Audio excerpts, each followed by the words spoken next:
Hey friends, Christy here at Little Roots Ranch and the turkeys. And I'm just here to say that the world is coming to an end. No, I'm kidding. But I wanted to slightly touch base on the weather. Oh, sorry, that's a bird I've been looking to see. Oh, sorry, I've been wanting to see the yellow warbler, and I just saw him on my sand pile. Oh, that's so cool. Oh, he's beautiful. Oh, there's his mate. Oh. Okay, well, anyway, sorry. I'm really into birds. I forget what I was saying. But, I wanted to make this video, one, to let you, I follow the weather really closely, and I know that not everyone does that, so I wanted to share, especially because they are making a really big deal out of two atmospheric rivers that are converging basically on Sunday, but through the early of next week. And so I just want to kind of share a little bit about what I've heard on that, and then also how to protect your tender plants or your just transplanted, mainly tomatoes. I think everyone's concern would be the tomatoes. So getting to the original story. So now here's something interesting. If you're an old timer gardener or old timer weather follower, you remember January in the Pacific Northwest as a true Junuary. And what I mean by that is we didn't have the atmospheric rivers, but it would miss just about every day in June like clockwork. I know that we've gotten really used to these exceptionally dry summers, but for those of you who have always been paying attention, there's definitely been a big shift. And I think we're kind of going back to that. I've said that in a few other videos, or like my predictions for the summer weather, and I've been pretty accurate. And so we're heading in that direction. So, but anyways, all that stuff aside, basically we're supposed to get a lot. Do you hear the turkeys? You okay, boys? Basically, we're supposed to get a lot of rain between Sunday and say Tuesday, Wednesday or so, with the bulk of that falling on Sunday evening specifically.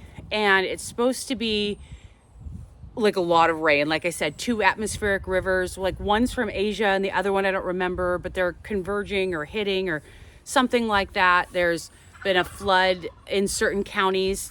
I'm in Washington, of course, Stanwood, but there's been flood warnings or watch or I don't know what issued and stuff like that.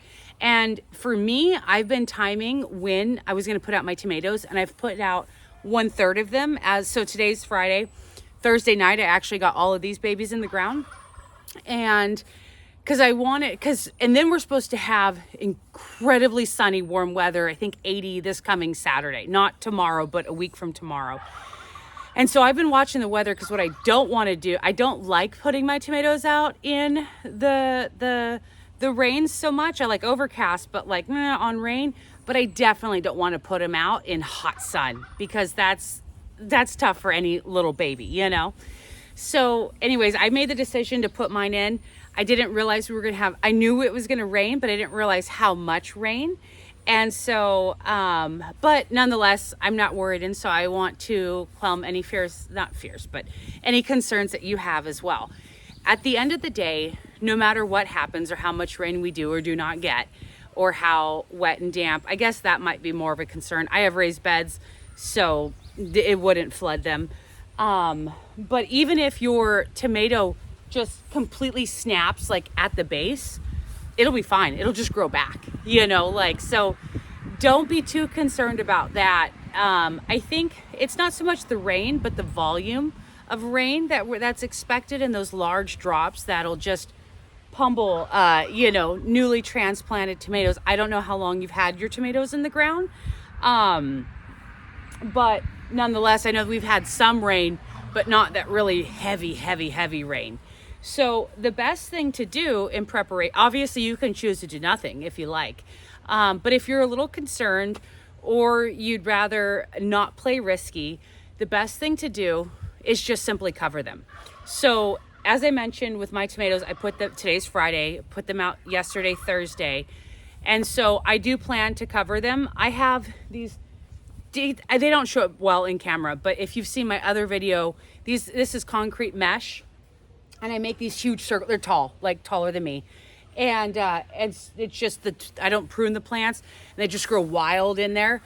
It's my personal favorite method, but they look insane until they're filled out. So that's why it looks like there's like 3 prisons behind me. But I plan to put something over the top and then kind of put some shields or cardboard boxes or whatever. And at least for Sunday, just to protect them from being dive bombed. If they get hit with the rain, that's okay. But just to, they're a little fresh and getting used to the sun and the rain and atmosphere changes and things like that. For you, it depends honestly on how tall your plants are, how long they've been outside, and also how many you have.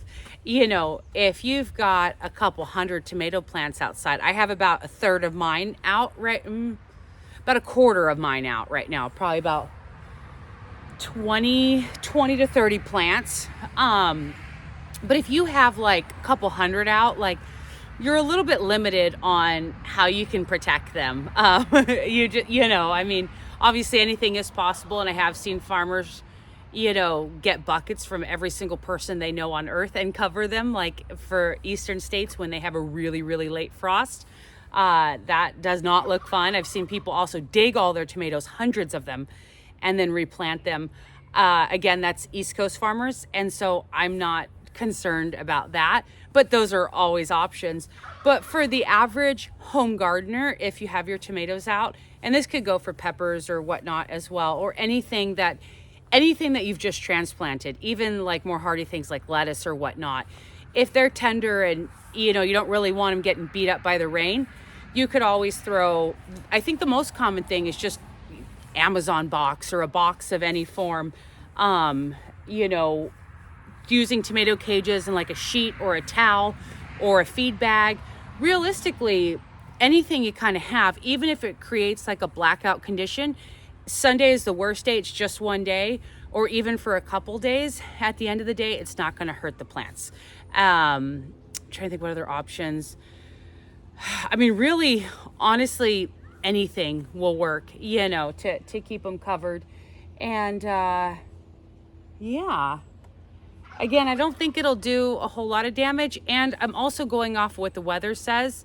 And so it might not be anything. And, I'd rather it be nothing. And then I was prepared instead of losing, I know all of us have been babying these tomatoes for so long, and, the pride that comes with growing them and whatnot. But anyways, I guess I will see you on the other side of the atmospheric rivers, and hopefully all of your plants make it through just fine. I hope all of mine make it through just fine. And happy gardening. Thank you for watching.